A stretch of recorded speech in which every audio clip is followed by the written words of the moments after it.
Assalamualaikum warahmatullahi wabarakatuh. Perkenalkan, nama saya Naswar Desa dengan nomor NIM 2022222037. Ini saya akan mempresentasikan hasil kajian saya yang judulkan tentang data.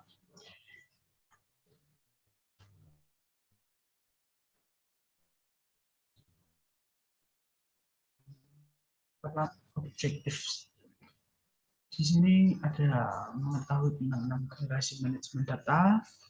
Yang kedua ada memahami big data dan atributnya. Kemudian ada memahami prinsip big data, mengetahui aplikasi pemrosesan big data.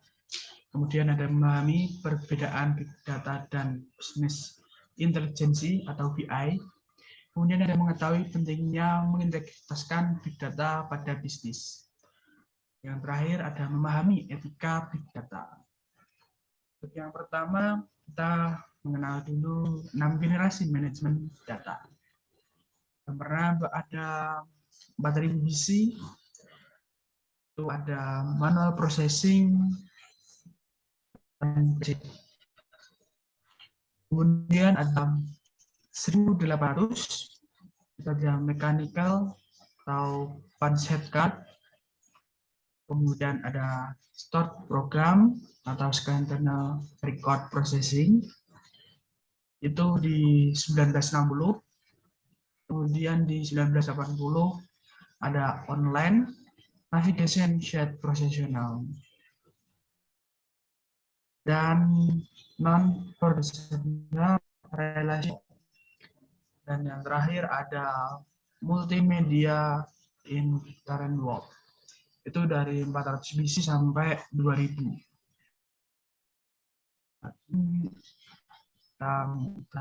Data adalah sebuah problem domain di mana teknologi tradisional seperti relation database tidak mampu lagi untuk melayani. Dan kita berubah apa yang akan dilakukan, bagaimana mendapatkan wawasan, membuat keputusan, tetapi perubahan tidak menjadi pengganti ataupun extension. Jadi big data adalah volume, velocity, dan variasi data.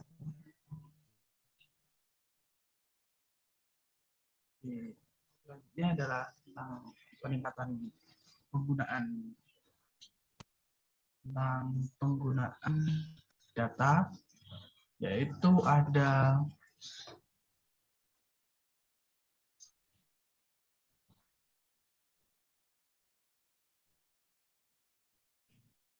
peningkatan velocity variety banyak diakibatkan oleh beberapa dari adopsi internet. Setiap individu memproduksi konten atau paling tidak meninggalkan sidik jari digital.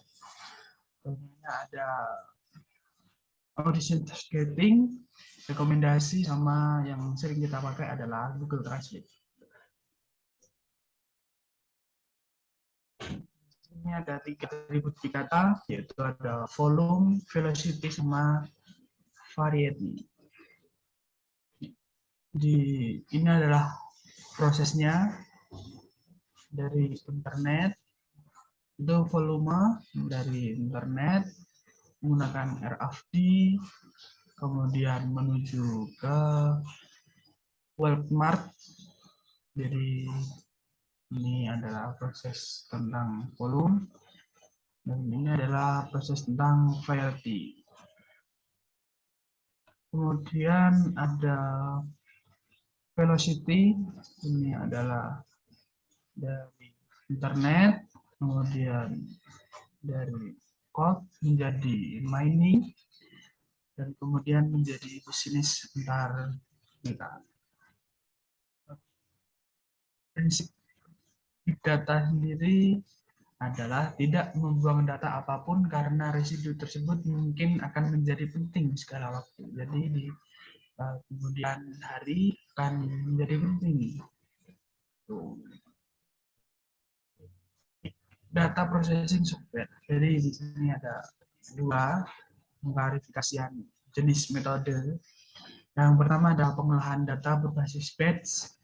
dan pengolahan data berbasis real time. Real time itu adalah apa pengolahan data yang dilakukan dari apa dari waktu itu dan terjadi waktu itu juga, seperti penggunaan Google Translate seperti itu.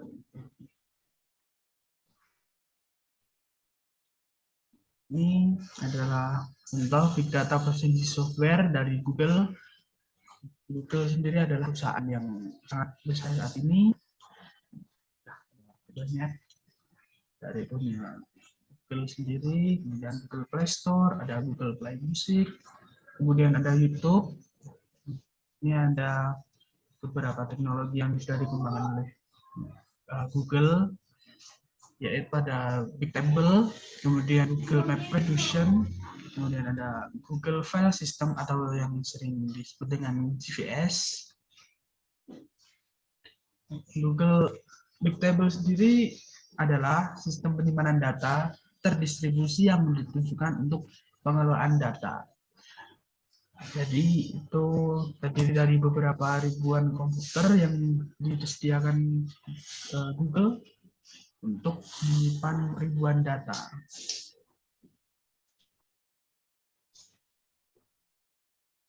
Ini ada penggunaan Bigtable dalam lebih dari 60 produk dan proyek termasuk. Ini adalah contohnya. Ada Google Web Indexing, Google Analytics, Google Financial, Outlook, Personalized Search, kemudian ada Retail and Google Ads. Kemudian ada Google Map Reduce, model pemrograman relation Google yang ditujukan untuk memproses data berukuran raksasa secara terdistribusi dan paralel dalam kluster yang terdiri atas ribuan komputer. Jadi ini map reducer adalah pemecahan data atau penyaluran data melalui big data. Kemudian ada Google File System atau GVS, salah satu jenis dari media penyimpanan data seperti yang saat ini ada hard disk, kemudian flash disk, ada DVD, ada juga SSD, kemudian ada juga sekarang ada M.2 itu kecepatannya lebih tinggi. Kemudian GVS menyimpan data secara terdistribusi pada komputer. GVS bisa menyimpan data super besar yang tidak bisa disimpan dalam suatu diri paling besar sekalipun. Jadi ini kapasitas lebih besar di HDD. Adobe Apache telah merilis software open source yang dikenal dengan nama Adobe untuk mengembangkan dan menjalankan aplikasi Map Reduce. Secara garis besar terdiri atas HDFS, Hadoop Distributed File System, dan Hadoop Map Reduce. HDFS adalah versi open source-nya dan Hadoop Map Reduce adalah versi open source dari Google Map Reduce. Jadi itu aplikasi legalnya dari Google GVS. Keunggulan dari Hadoop sendiri adalah sederhana, fleksibel dalam ukuran, artinya ukurannya tidak terlalu besar, dan handal atau ya user friendly lah kata anak sekarang, user friendly. Kemudian big data versus traditional BI. Big data bottom up, sedangkan traditional BI top down. Ruang lingkup big data itu lebih luas, tradisional terbatas. BI tidak pernah bisa mengantisipasi banyaknya gambar, file MP3, video, dan media sosial. Jadi BI itu lebih kecil daripada big data. Kemudian ada alasan mengapa mengintegrasikan big data untuk bisnis. Yang pertama, untuk meningkatkan pemahaman pelanggan atau menggunakan solusi CRM, kemudian meningkatkan layanan pelanggan, membantu meningkatkan pengalaman pelanggan, dan pada saat yang bersama mengevaluasi ROI pakai CRM. Mendukung pengambilan keputusan, memiliki statistik untuk menghadapi pelanggan sehingga mendukung keputusan. Mengapa perlu pemilihan ini ada lagi? Mengapa perlu mengintegrasi big data untuk bisnis? Melihat tren. Jadi seiring berjalannya waktu, semua akan berkembang. Jadi kita harus ikuti jam untuk bisnis kita lebih berkembang dan ada melakukan patokan. Solusi CRM dengan big data terpadu memungkinkan perusahaan menetapkan pembiayaan selama periode waktu dibanding dengan pesaingnya. Ini ada beberapa contoh perusahaan besar yang sudah memakai big data. Ada Yahoo, Amazon, IBM, Microsoft, Facebook, Twitter, Hewlett Packard, LinkedIn, dan Rakuten Jepang, dan masih banyak lagi. Ini ada contoh-contoh dari Microsoft, Oracle, SAP, hingga EMC. Dari Microsoft ada Windows, Azure, Hadoop. Kemudian dari Oracle ada Big Data Appliance. Kemudian dari SAP ada HANA.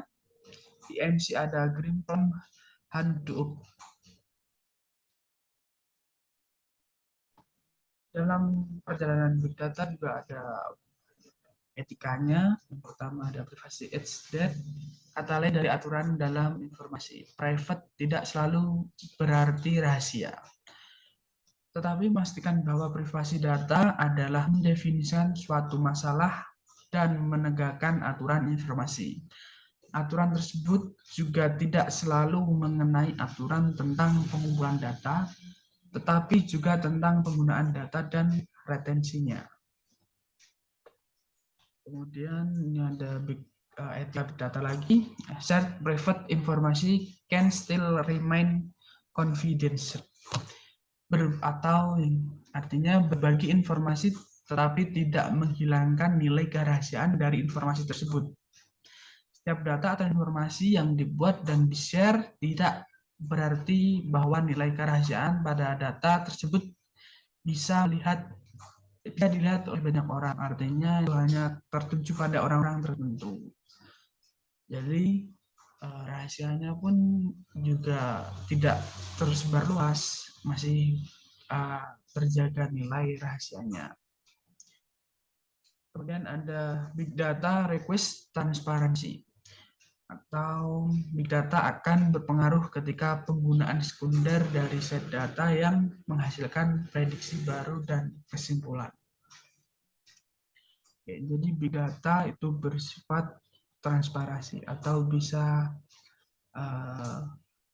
kita merequest untuk melihat sesuatu yang ada di dalamnya. Nah, oke. Itu adalah sedikit presentasi dari saya tentang big data.